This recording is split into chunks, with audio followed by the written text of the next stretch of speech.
নমস্কার, শিব শক্তি অ্যাস্ট্রো চ্যানেলে সকলকে স্বাগত জানাই। আশা করি সকলে আপনারা ভালো আছেন, ভালো থাকুন, সুস্থ থাকুন। মাসিক রাশিফলের ভিডিওই আজকে আমাদের আলোচনার বিষয় হচ্ছে ধনু রাশি এবং লগ্নের জাতক জাতিকাদের আগামী জুন মাসটা কেমন যাবে সেই নিয়েই আজকের ভিডিওতে পুঙ্খানুপুঙ্খ আলোচনা করব। সেই সঙ্গে থাকছে নাক্ষত্রিক বিশ্লেষণ এবং সেই সঙ্গে প্রতিকার। অবশ্যই আপনারা ভিডিওটিকে শেষ পর্যন্ত দেখতে থাকুন।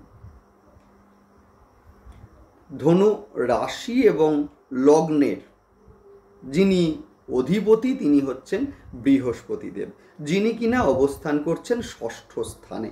যে ষষ্ঠ স্থান হচ্ছে দশমের নবম স্থান, অর্থাৎ কিনা দীর্ঘদিন ধরে যাদের প্রমোশন আটকে ছিল এবার কিন্তু সেই সুযোগ আপনারা অবশ্যই পাবেন এবং সুযোগ হাতছাড়া করবেন না।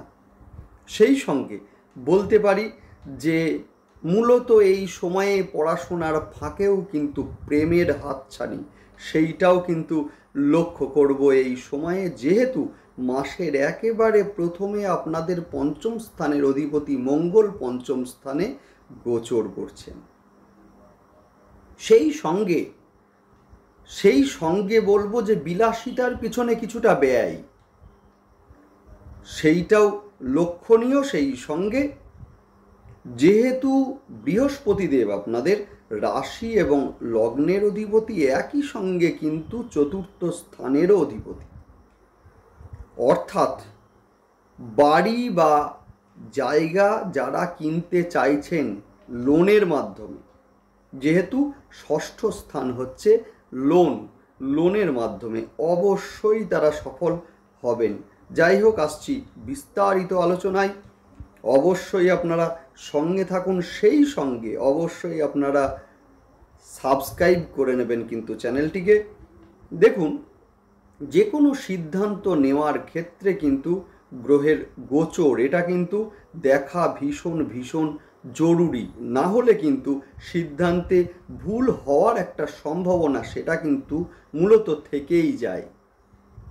সেই কারণে অবশ্যই আপনারা যে কোনো সিদ্ধান্ত নেওয়ার সময় আপনারা গ্রহের গোচর দেখুন এবং সেই সঙ্গে গোচরের বিশ্লেষণ আপনারা করুন, যার ফলে কিন্তু সিদ্ধান্তে ভুল হওয়ার সম্ভাবনা থাকবে না, 100% থাকবে না। গ্রহের প্রতিটা গোচরের সঙ্গে সঙ্গে আমি আসি আপনাদের কাছে নতুন নতুন ভিডিও নিয়ে, যাতে আপনাদের সিদ্ধান্ত নিতে সুবিধা হয়। সেই জন্য অবশ্যই আপনারা চ্যানেলটিকে সাবস্ক্রাইব করে নেবেন, যাতে প্রতিটা ভিডিও নোটিফিকেশন আপনাদের কাছে সহজে পৌঁছে যায়। যাই হোক, শুরু করছি মূল আলোচনা।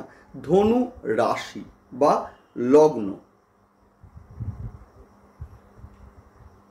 যার অধিপতি হচ্ছেন বৃহস্পতিদেব, যিনি কিনা ষষ্ঠ স্থানে এই সময় অবস্থান করছেন।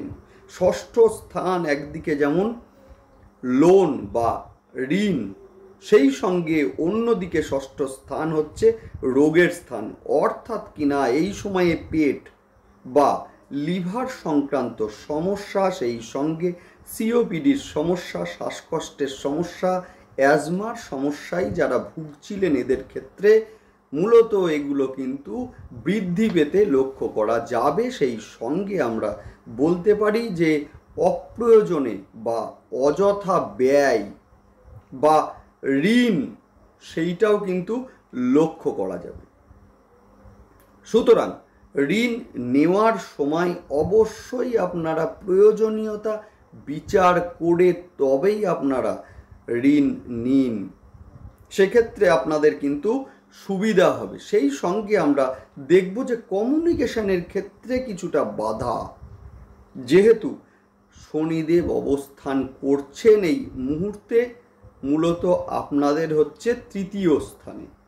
সেই সঙ্গে শনিদেব কিন্তু স্বক্ষেত্রী, সুতরাং অবশ্যই এই সময়ে কিন্তু কমিউনিকেশনের ক্ষেত্রে একটা সমস্যা যেটা কিনা থাকবে অবশ্যই কিন্তু প্রতিকার আলোচনা করব ভিডিও শেষে, দেখতে থাকুন আপনারা। যাই হোক, সেই সঙ্গে আমরা দেখব যে জুনের শুরুতেই মঙ্গলদেব আপনাদের পঞ্চম স্থানের অধিপতি, যিনি কিনা মীন রাশি মূলত ছেড়ে দিয়ে গোচর করবেন মেষে, যে মেষ হচ্ছে মঙ্গলদেবের নিজস্ব ঘর। সুতরাং আমরা দেখব যে মূলত এই সময়ে পড়াশোনার গ্যাপে বা মূলত ফাঁক গলিয়ে এই সময়ে কিন্তু মূলত কিছুটা প্রেমের উন্মাদনা সেইটাও কিন্তু লক্ষ্য করা যাবে এই সময়ে। সেই সঙ্গে বিলাসিতা কিছুটা বৃদ্ধি সেইটাও কিন্তু লক্ষ্য করা যাবে। ধনু রাশি এবং লগ্নের জাতক জাতিকাদের ক্ষেত্রে প্রেমের সফলতা, প্রেমের কারণে কোনো ছোটোখাটো ভ্রমণ সেইটাও কিন্তু এই সময়ে লক্ষ্য করা যাবে। সেই সঙ্গে আমরা দেখব যে মূলত প্রেমের মধ্যে কোনো তৃতীয় ব্যক্তির আগমন সেইটাও কিন্তু লক্ষণীয়। বন্ধু ভাগ্য এই সময়ে খুব একটা ভালো সেটা বলবো না, বন্ধুদের দ্বারা কিছুটা প্রতারিত হওয়া বা তাদের দ্বারা কোনো গোপন কথা প্রকাশিত হয়ে যাওয়ার মতো ঘটনাও কিন্তু এই সময়ে লক্ষ্য করা যাবে। এই সময়ে কিন্তু স্কিনের সমস্যা দেখা দেওয়ার একটা সম্ভাবনা আছে। মায়ের শারীরিক অবস্থার কিছুটা উন্নতি বা সুচিকিৎসার মাধ্যমে কিছুটা সেরে ওঠা সেইটাও কিন্তু এই সময়ে লক্ষ্য করা যাবে। 12 তারিখ শুক্রদেব আপনাদের রাশির সপ্তমে গোচর করবেন, যার ফলে কিন্তু মূলত প্রেমের ক্ষেত্রে অনেকটা আবেগপ্রবণ হয়ে উঠবেন ধনু রাশি এবং লগ্নের জাতক জাতিকারা। শুক্র যেহেতু আপনাদের একাদশ স্থানের অধিপতি এবং মূলত একাদশ ভাব আমাদের সাকসেসের ভাব, সুতরাং সপ্তমে শুক্রদেব গোচর করছেন, গোচর করে কিন্তু আপনাদের রাশির ওপরে বা লগ্নের ওপরে দৃষ্টি দেবেন, যার ফলে কিন্তু লোন নিয়ে যারা বাড়ি করবেন ভাবছেন এরা কিন্তু অবশ্যই সাকসেস হবেন। সেই সঙ্গে যারা জায়গা কিনবেন ভাবছেন এদের ক্ষেত্রেও কিন্তু যথেষ্ট শুভ এই সময়। শিক্ষার ক্ষেত্রে এই সময় যথেষ্ট শুভ।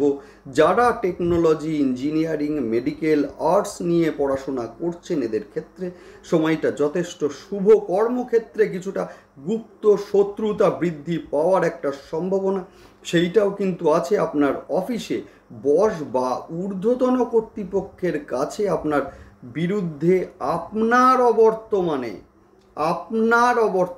আবারও বলছি, আপনার অবর্তমানে আপনার বিরুদ্ধে বেশ কিছু কথা বলা সেইটাও কিন্তু লক্ষ্য করা যাবে।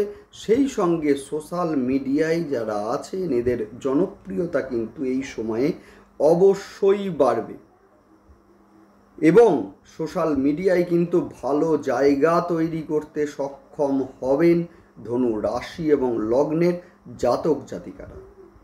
ধনু রাশি এবং লগ্নের জাতক জাতিকারা যে সমস্ত মানুষের ওপরে ভরসা করে ফেলে, যেহেতু ধনু রাশি হচ্ছে অগ্নিতত্ত্বের একটি রাশি, অর্থাৎ যে লক্ষ্য স্থির করবে সেই লক্ষ্যে দ্রুত পৌঁছানোর একটা চেষ্টা সেটা কিন্তু এদের মধ্যে থাকে। সেই সঙ্গে বৃহস্পতির রাশি হওয়ার কারণে একটা জ্ঞান সেটা কিন্তু স্বভাবতই এদের মধ্যে অবশ্যই থাকে। সেই সঙ্গে বলবো দ্বৈত রাশি হওয়ার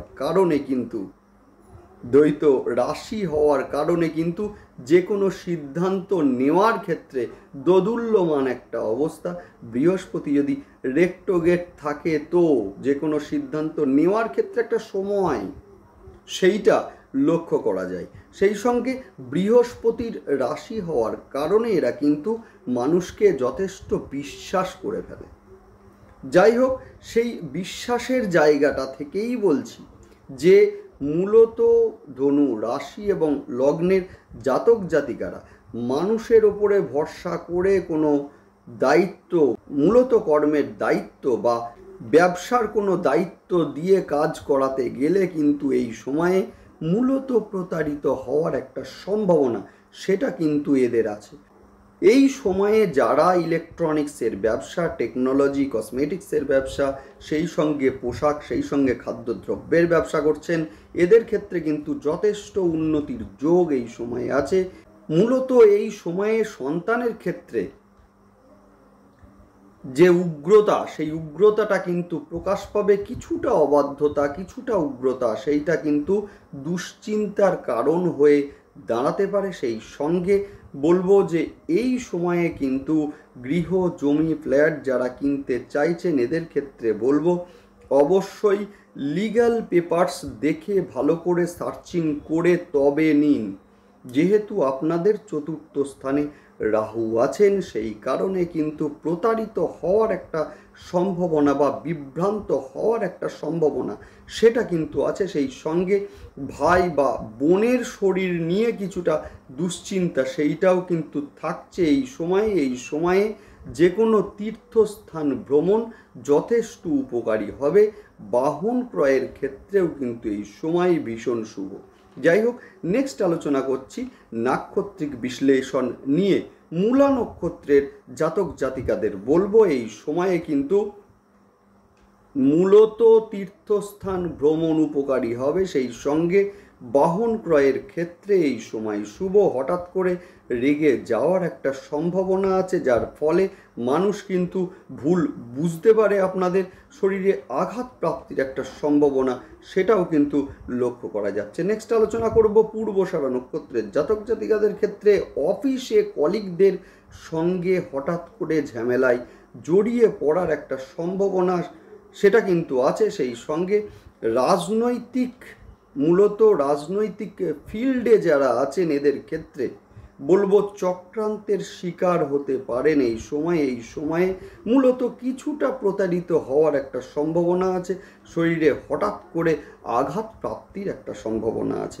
নেক্সট আলোচনা করব উত্তরষাঢ়া নক্ষত্রের জাতক জাতিকাদের ক্ষেত্রে। হঠাৎ করে রেগে যাওয়ার একটা সম্ভাবনা রয়েছে। সেই সঙ্গে বলবো শিক্ষার ক্ষেত্রে উন্নতি, সেইটাও কিন্তু এই সময় লক্ষ্য করা যাচ্ছে। শিক্ষার কারণে বা কর্মের কারণে যারা বিদেশে যেতে চাইছেন বা যাবেন ভাবছেন, এই সময় কিন্তু তাদের ক্ষেত্রে যথেষ্ট শুভ। বাহন ক্রয়ের ক্ষেত্রেও কিন্তু এদের যথেষ্ট শুভ। এই সময়টা পিতার স্বাস্থ্য হানির একটা সম্ভাবনা সেইটা কিন্তু লক্ষ্য করা যাচ্ছে। নেক্সট আলোচনা করব জ্যোতিষের গুড়ো যে জিনিস বা যে ইনফরমেশন সেটা নিয়ে। সেটা হচ্ছে যাদের দশা এই মুহূর্তে কেতু, শনি বা রাহুর চলছে, এদের ক্ষেত্রে কিন্তু একটু সতর্কতা, একটু সাবধানতা অবলম্বন অবশ্যই করতে হবে। যাই হোক, নেক্সট আলোচনা করব প্রতিকার নিয়ে। যাদের জন্ম ছকে বৃহস্পতি দেব বকরি রয়েছেন, দুস্থানগত আছেন বা নিচস্থ আছেন, অবশ্যই বলবো যে কোনো কর্মে বেরোনোর সময় হলুদ জামা পরে বা হলুদ ড্রেস পরে বেরোন, দুর্দান্ত উপকার হবে। এবং সেই সঙ্গে স্নানের জলে অল্প একটু কাঁচা হলুদ দিয়ে স্নান করুন, দুর্দান্ত রেজাল্ট আপনারা পাবেনই পাবেন। সেই সঙ্গে বলবো শিক্ষার্থীদের ক্ষেত্রে বলবো সেটা হচ্ছে বৃহস্পতিবার মা তারার যে কোনো ছবি বা বিগ্রহ থাকলে নীল অপরাজিতা ফুল দিয়ে প্রণাম করুন, দুর্দান্ত রেজাল্ট অবশ্যই পাবেন। যাদের জন্মছকে শনিদেবের দশা চলছে বা শনিদেব বকরি রয়েছেন, নিচস্থ অথবা দুস্থানগত রয়েছেন, এদের ক্ষেত্রে বলবো প্রতি সোমবার এবং শনিবার করে রুদ্রাভিষেক অবশ্যই আপনারা করুন, মিলিয়ে রাখুন, দুর্দান্ত রেজাল্ট আপনারা পাবেন। সেই সঙ্গে যে কোনো একটি সময় নবগ্রহ স্তোত্র পাঠ অবশ্যই আপনারা করবেন, দুর্দান্ত রেজাল্ট আপনারা অবশ্যই পাবেন। যাই হোক, ভালো থাকুন, দেখতে থাকুন ভিডিও এবং সেই সঙ্গে অবশ্যই আপনারা চ্যানেলটিকে সাবস্ক্রাইব করে নেবেন। নমস্কার।